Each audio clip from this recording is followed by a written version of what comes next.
I think you're amazing. You are too, Henry. Thank you so much.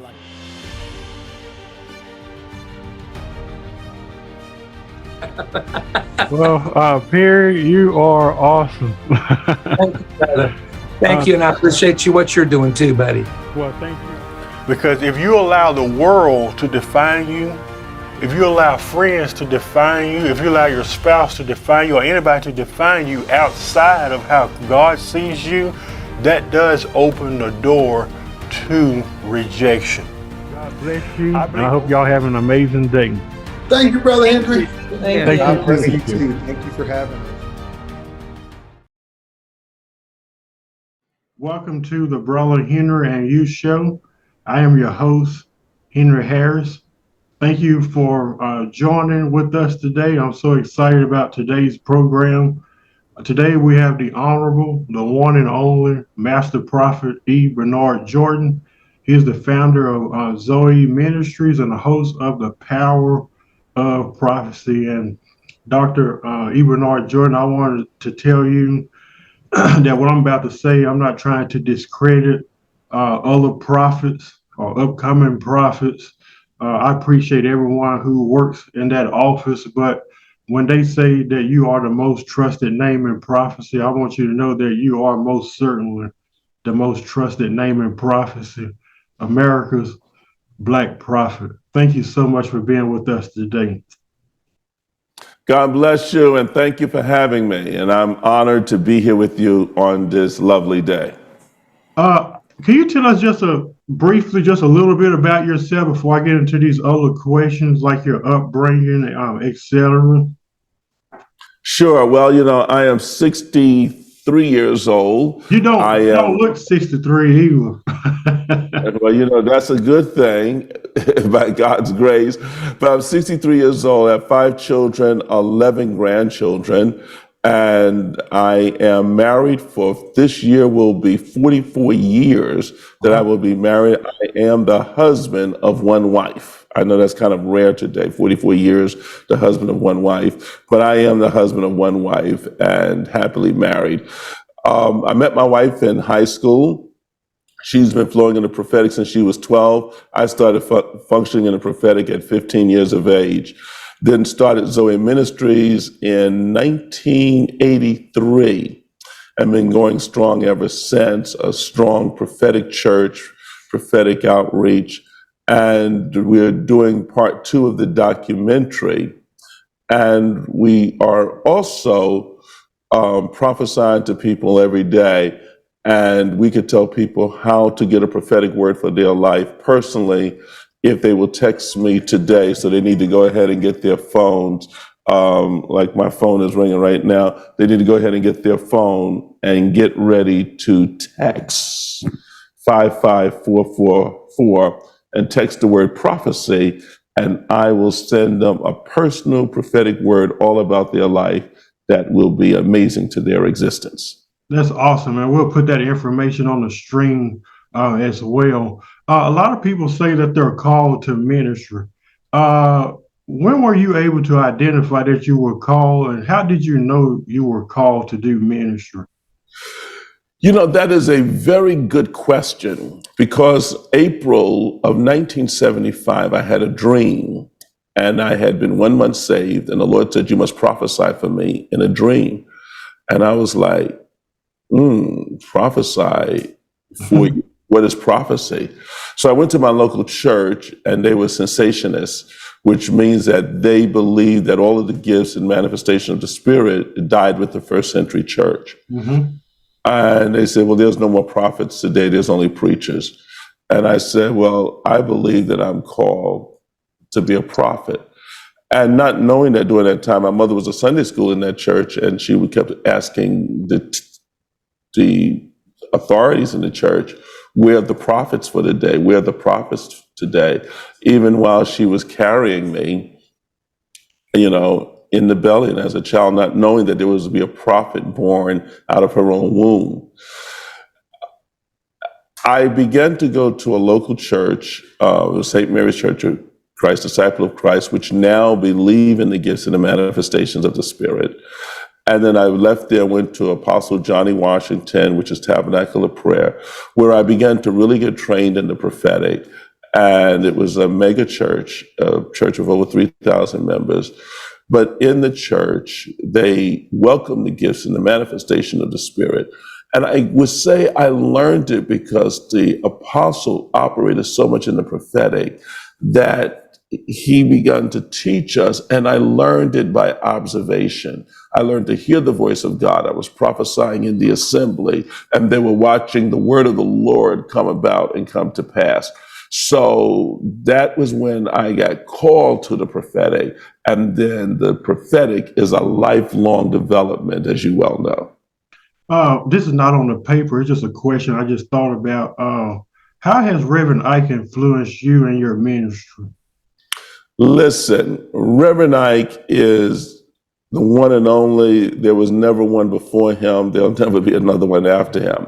Reverend Ike, let me just go back. I've had three major mentors. Well, I'll go ahead and say four that was in this picture. The first one is my father. My father gave me my biological existence. I want to be able to honor that. Then Bishop McKinley taught me how to be a teacher, a man that has learned. Probably was the first one to introduce me to a man with letters behind his name. So he was an educator. Archbishop Roy Brown, the one that ordained me and consecrated me to the bishopric and later on appointed me to the archbishopric, he was the one that taught me how to be a churchman, but Reverend Ike taught me how to live. Reverend Ike taught me the only thing you want to know about the poor is how not to be one of them. Mm-hmm. Reverend Ike taught me, says, you can't use with the stuff I use, and you can't miss if you work with this. Reverend Ike brought me into the consciousness of wealth and prosperity, and he let me know that God is my money and money is not my God. And he had me say that over and over again. God is my money and money is not my God. He saw God as money and money was the manifestation of God. And so he said, money was not something that you chase. Money is something that you be. And the amount of money you be begins to exist in your experience. That is Reverend Ike. Once you have an experience of Reverend Ike and begin to get filled with, I call them Ikeisms, your life revolutionizes because you operate in the state of consciousness and being that causes your existence to transcend through the earth. For instance, at this time that they're talking recession and inflation, right? Recession is going on, inflation has happened, but guess what? You don't have to participate.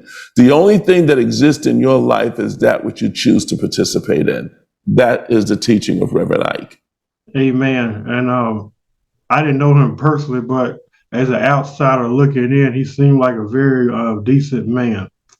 Listen, I've been in just about all of his different homes. I've stayed there. I've watched him live. I've watched him not only teach, I observed his movement. I observed what he liked, what he disliked. And by having Reverend Ike in my life and in my existence, it was like a real home run because Reverend Ike is that type of person that is like just brings you to a place of consciousness and a place of knowing that just causes you to begin to live. Reverend Ike taught you this: you can be what you want to be. You can have what you want to have. You can do what you want to do. The only thing you have to do, Brother Henry, is to feel like you deserve it. Mm-hmm. And that's the pass key. Amen. What's the vision of Zoe Ministries? The vision of Zoe Ministries, as we've said earlier, is to prophesy. And we want people to go ahead and text 55444 and text 55444 444 and type the word prophecy, PROPHECY, prophecy. The vision of Zoe Ministries is to globalize the world with the prophetic. And that is by raising up prophets that will speak the word of the Lord. And we say, God makes prophets, but we train them. And in training the prophetic order, they are speaking the word of the Lord into the lives of people. And we're watching people's lives transform one prophetic word at a time. And so the vision of Zoe Ministries is to globalize the world with the prophetic. I got a couple more questions. There are a lot of people, specifically young people, who feel called to be a prophet. You've been doing this, I mean, you said since in your early teens, prophesying Yes. to people. So what would be your advice to an upcoming prophet who operates in that, I don't know if you want to call it the office of a prophet, but what would you advise someone, specifically someone who's young, who feels like God has called them to do that? Because I'm sure there comes a lot with that. A lot of people go around calling themselves a prophet, but they really haven't, what word can I use, been tested or tried as you have, and endured and sustained as you have. What advice would you give someone who feel like they're called to that, that can help them to sustain as you have? I would say to find a local church and serve in it. The first thing you know is that when you look at Elijah, when they were looking for the prophet Elisha, they were looking for a word. They were looking for a word of the Lord. They says, where is Elisha, the one who poured water on the hands of Elijah? You need to find a prophet that has poured the water upon the hands of other great people. So if a person feels as though they're called to the prophetic, then they need to begin to find hands that they can pour water upon. Because the difference between the psychic and the prophet, well, there's a few differences, but one of the differences is the psychic operates outside of the church. And I call the psychic the delirious mystic. The prophet is the one that operates in the church, and he's appointed to operate in the body. There's one spirit realm, but you got to make the choice of where you're going to serve. Either you're going to serve in the church and be set, or you're going to serve outside of the church and become a delirious mystic, serving in a place that has no order. It's almost like the outhouse is not allowed in-house. That's a good answer, and thank you so much. My last question is, over the many years, this is not foreign to you. You've faced much criticism, opposition from people, especially in the church, and that's the sad part. You know, I don't know why I think about Bishop Carden. He's been on my show, Bishop Carden Pearson, all the things that he's been through, and he's still going strong. But you fall in that category as well as people who've been criticized. What was it? I'll use that word sustain. What was it that sustained you through all these years, through your naysayers and enemies? You could have easily given up and just submitted to what the secular media was saying or what the church was saying about you. What was it that kept you strong through all of those treacherous times? Brother Henry Harris, it's the calling. When God calls you, he equips you. It's interesting that when you think about it, God equips the called, but he does not call the equipped. Let me say it again. God equips the call, but he does not call the equipped. I believe that was that was a statement made by Dr. Adam Bonds, I believe it was. And when we begin to look at it, when God calls you, he equips you for the persecution. Jesus was called, so he was equipped for Calvary. He was called, he was equipped for Gethsemane. He was called, he was equipped for the Pharisees. He was called, he was equipped for the Sadducees. He was called, he was equipped for the sick and the afflicted. When God calls you, he equips you. And part of the equipping is that he equips you for the persecution. And the way you can tell whether something is true to its calling is that it will last. We're in a pandemic right now. And in the beginning of the pandemic, we prophesied that we would see the bottom third of businesses wiped out. In the beginning, the malls were still full. Everything was going okay. We were just closed down for a few days. Then it began to be a couple of months. And we started noticing industries started slowly closing down. Now I walk through the mall, a third of the mall is empty. What is that? That is the prophetic word. But what it is also saying that these businesses are not called to function in the way that they are called to function in this next wave and season of life. So when your calling is upon you, you have the sustainability in whatever season you're in. We're not going back into the brick and mortar. God spoke to us and said to us to stay online. But we did this before. We did this starting in about 2006. We went online, streaming live. And sent the members of our church home. People laughed at us and said, why would you, Bishop Jordan has messed up his church. You can throw a football in his church and not hit anybody. And that was true because we went back to a model of making disciples instead of feeding multitudes. Now, there's nothing wrong with feeding multitudes, but the Lord gave us the mandate. He says, go into the world and make disciples. When we began to make the disciples, we had more sustainability as a ministry by making disciples than doing quote unquote traditional mainstream church. When the pandemic happened, it was almost like a breath of fresh air. To many, they were suffering. To us, we had already got the map. It was almost like Noah's Ark, that with having Noah's Ark, it was like having Noah's Ark. With having that, we began to notice it was like we've already been here before. And because we already been here before, it was a breath of fresh air. The Lord spoke to us and says, do not go back.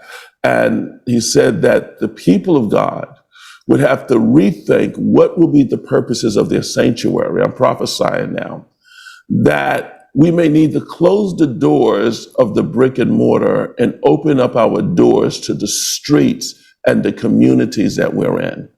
We are now getting ready to deal with food insecurity. There will be many people that will be hungry, and perhaps our sanctuaries will be empty, but we got to open up the doors so that which is in the sanctuary can begin to feed its community. That's what I think we got to begin to now ask the question, not how do we have church, but what is this church called to do in its community and in this nation? Wow, that's powerful. And Dr.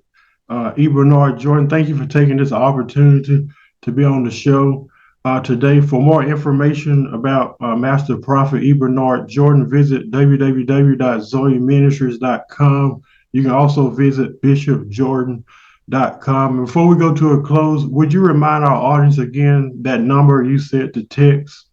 Yes, please. And I want you to text 55444 and just text the one word prophecy. Fill out the prompts, and I will be in touch with you, and we will be sending you a prophetic word that will reveal something about you that will either confirm something you already know or tell you something that you don't know that you're about to walk into. And it will be your future that is at stake. 55444. Type in the word prophecy, but text 55444. And I look forward to connecting with you. Dr. Jordan, I don't take this opportunity lightly. Thank you so much for being on the show today. Thank you so much, and God bless you, and much success to your career and to this new model of ministry. You too. Thank you. God bless you. God bless you. Namaste. Bye.